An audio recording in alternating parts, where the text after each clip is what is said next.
Muscle energy techniques can lengthen muscle fibers and relax or increase tension in those fibers, as needed for optimal function. MET can also be used to strengthen the muscle.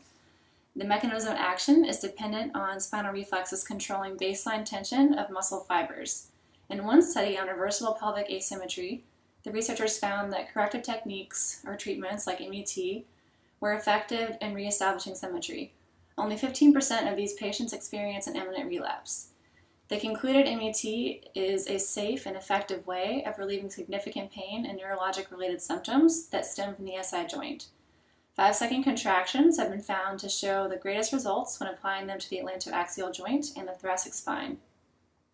Short-term effects include decreased pain, increased range of motion, decreased muscle tension and spasm, and increased strength. However, the evidence is non-conclusive for how long-term these effects can last. In a double-blinded randomized control trial, they used MET in a thigh thrust position with the leg of the anterior innominate over the examiner's shoulder and the leg of the posterior innominate under the examiner's hand. The force of the hamstrings forced the anterior innominate posterior, and the quadriceps pulled the posterior innominate anterior. They found a significant decrease of pain 24 hours later as compared to baseline. They concluded that stimulation of the agonist and antagonist muscles, along with the touch of the clinician, seems to alter pain perception. It can be beneficial to perform MET before therapeutic exercise to minimize pain, especially because it takes little time and the technique can be accomplished without causing further harm to the patient. When you have an anteriorly rotated pelvis on one side, that ASIS is going to be lower than the other side, and the PSIS will be higher in the back. On the side of the lower ASIS, that leg will actually be longer and the ASIS will be more prominent.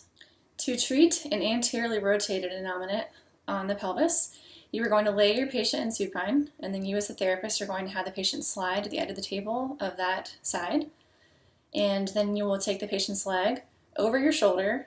You're going to have them contract the hamstrings by giving them an input into the back of their thigh. You will have them isometrically contract for 5 to 6 seconds and repeat that 2 to 3 times. After each contraction, you'll have them relax and bring them further into the opposing position that you're pushing them into. Okay, so as we talked about before, this side of your pelvis is rotated forward, so it's kind of twisted. We want to get it back into position. So we're going to try a technique called muscle energy technique. I'm going to bring this leg over my shoulder, and what I'm going to have you do is push into my hands and down for 5 to 6 seconds, and I'll count with you, okay? So go ahead and push, push, push, 3, 4, not as hard, not as hard. Good, and relax. So we're going to do it not full capacity, but more of like an 80% maybe contraction. And push, 1, 2, 3, 4, 5, 6, relax, good. And one more time, 1, 2, 3, 4, 5, 6. All right, great. And then we would reassess and make sure that that pelvis was back into place.